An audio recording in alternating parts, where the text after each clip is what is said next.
SIR এ নাম বাদ গিয়েছে 63.5 লক্ষের, আর মূলত তার প্রতিবাদেই আজকে মমতা বন্দ্যোপাধ্যায়ের এই দ্বিতীয় দিনের ধর্মতলার ধর্ণা মঞ্চ। সরাসরি সেই ছবি আপনারা দেখলেন, যদিও একাধিক ইস্যুতে কিন্তু মমতা বন্দ্যোপাধ্যায় সরব হয়েছেন আজ সকাল থেকে। চন্দ্রবাবু নাইডুর দয়ায় দিল্লিতে টিম টিম করে টিকে রয়েছে বিজেপি সরকার, যদি বাড়াবাড়ি করেন তাহলে কিন্তু দিল্লি সরকার ফেলে দেব, আজ এই হুঁশিয়ারিও দিয়েছেন মুখ্যমন্ত্রী। এবারেও তো টিম টিম করে জ্বলছে, তার এত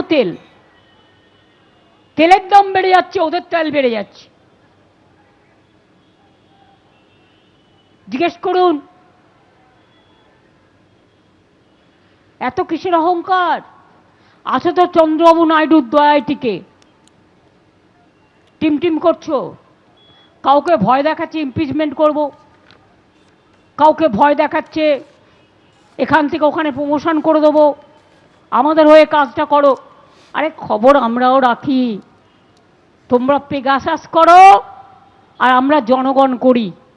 জনগণের থেকে বড় খবর আর কেউ রাখতে পারে না। তাই আবার বলি, বিজেপি সাবধান, ভোট কেটে বাংলাকে করা যাবে না বিভাজন। বাংলার লড়াই করছে, করবে, করতে জানে। আর বেশি কিছু করলে তোমার দিল্লি সরকার ফেলে দেবো, যাও। পাল্টা বিজেপি রাজ্য সভাপতি শ্রমিক ভট্টাচার্য বলছেন, ডেঙ্গির মশা মারতে মারেন না যিনি, তিনি নাকি প্রধানমন্ত্রীর সরকার ফেলবেন।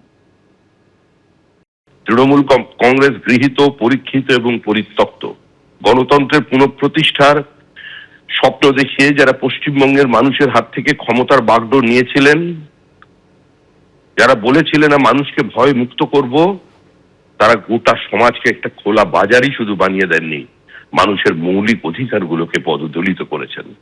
মুখ্যমন্ত্রী ধর্ণা মঞ্চ থেকে রোজ এক এক ধরনের অদ্ভুত বার্তা দিয়ে যাবেন, কিন্তু বিশ্বাস করুন এই কোন বক্তব্যের, কোন বিবৃতির, কোন গ্রহণযোগ্যতা আজকে এই মুহূর্তে পশ্চিমবঙ্গের জনমনে নেই। যারা ডেঙ্গির মশা মারতে পারে না, তারা মোদি মারবে। ধর্ণামঞ্চে মুখ্যমন্ত্রী মমতা বন্দ্যোপাধ্যায়, দেখতেই পাচ্ছেন যারা ওখানে উপস্থিত রয়েছেন হাতে কাগজ নিয়ে। মমতা বন্দ্যোপাধ্যায় দাবি করছেন এরা প্রত্যেকে হচ্ছেন বৈধ ভোটার এবং কাগজপত্র থাকা সত্ত্বেও এদের নাম বাদ দিয়ে দেওয়া হয়েছে। জুডিশিয়াল অফিসারদের কাছে মমতা বন্দ্যোপাধ্যায় অনুরোধ করছেন যাতে বৈধ ভোটারদের নাম ফের তুলে দেওয়া হয়, কোনোভাবেই যেন এদের নাম বাদ না পড়ে। হোদল কুতকুত ফের কিন্তু আজকে এই শব্দের ব্যবহার মঞ্চ থেকে করলেন মমতা বন্দ্যোপাধ্যায়। আবারও আপনাদের সরাসরি নিয়ে যাব। এই ওনাদের একটু ওদিকে যেতে দাও তো, তোমরা একটু কিছুক্ষণের জন্য অ্যালাউ করো, ওরা দেখিয়ে চলে আসবে। যান মেয়েরা, যান সামনে যান, মেয়েদের সামনে দিয়ে দাও। ছেলেরা একটু পেছনে থাকো, তোমরা একটু লম্বা হও, মেয়েদের একটু সামনে দাও। যান মহিলারা সামনে যান, মহিলারা সামনে দাঁড়িয়ে যান। দেখুন অ্যান্টি উইমেন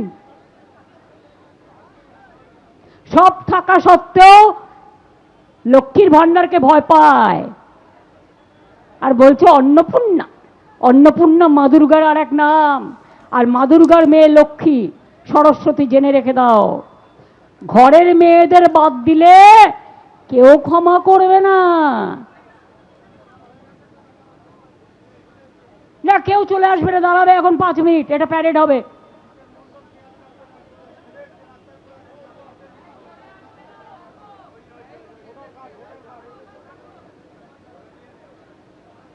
শশী ওদের এগিয়ে দাও, মেয়েদের আগে, মেয়েদের আগে এগিয়ে দাও। ছেলেরা একটু সাইড কর বাবু, তোমরা একটু সাইড করো, সামনে মেয়েদের দাও, তোমরা এগিয়ে যাও। ছেলেরা একটু এগিয়ে যাও।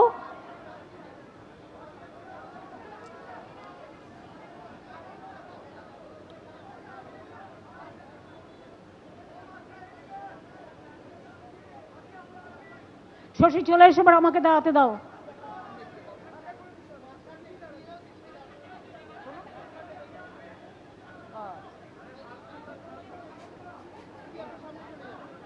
দাঁড়া, তুই একটু উঠতো, আমি এদিকে যাই।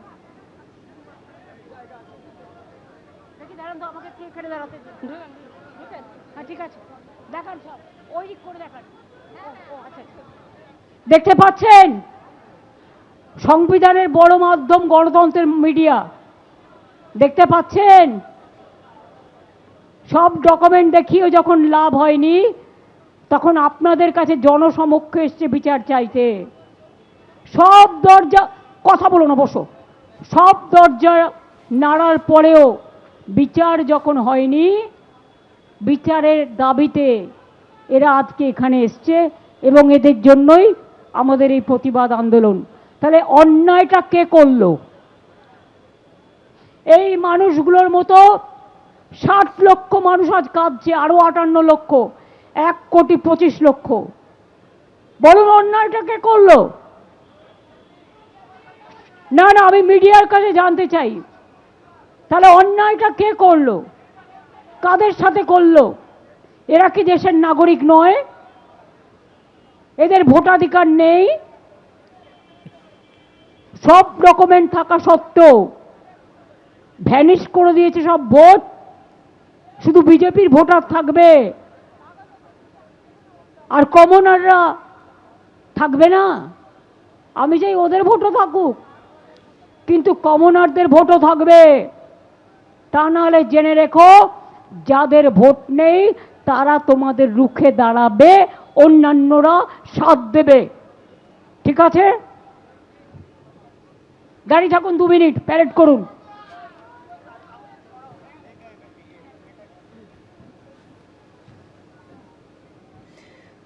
ধর্মতলা ধর্ণা মঞ্চের ছবি আপনারা দেখতে পাচ্ছেন। মঞ্চে যারা উপস্থিত এই মুহূর্তে মমতা বন্দ্যোপাধ্যায় দাবি করছেন যে এদের সকলের কাছে উপযুক্ত তথ্য প্রমাণ রয়েছে, কিন্তু তা সত্ত্বেও ভোটার তালিকা থেকে এদের নাম বাদ দিয়ে দেওয়া হয়েছে। আর তিনি এবার জুডিশিয়াল অফিসারদের কাছে অনুরোধ করছেন যাতে এদের নাম ফের চূড়ান্ত ভোটার তালিকায় তুলে দেওয়া হয়। নির্বাচন কমিশন ডার্টি গেম খেলছে, এমনটাই বলছেন মমতা বন্দ্যোপাধ্যায়। আর আজ বারবার কিন্তু অতি সম্প্রতি যেভাবে রাজ্যপাল তাকে পদত্যাগ করতে বলা হয়েছে, পদত্যাগ তিনি জমা দিয়েছেন বলে জানা গিয়েছে, তাই নিয়ে সরব হয়েছেন মমতা বন্দ্যোপাধ্যায়।